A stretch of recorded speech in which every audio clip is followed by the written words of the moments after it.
This is a presentation on elastic versus inelastic collisions. The definition of an elastic collision is one that also conserves internal kinetic energy, which is the sum of kinetic energies of the objects in the system. Take, for example, this picture right here.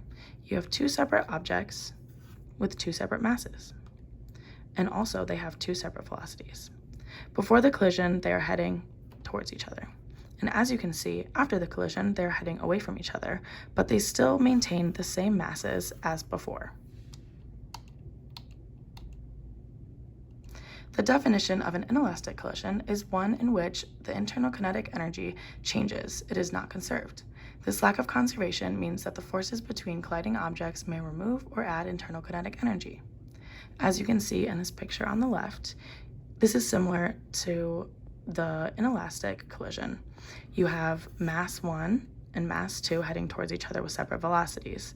But in this collision, in an inelastic collision, the masses are added together and the velocity changes.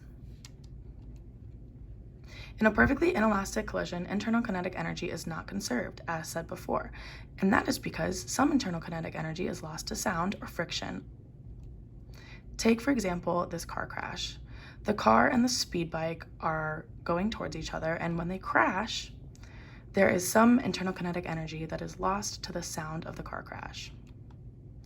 These are the mathematical equations that represent inelastic and elastic collisions.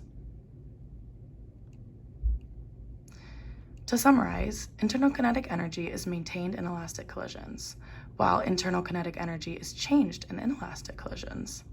A collision where both objects stick together is called perfectly inelastic.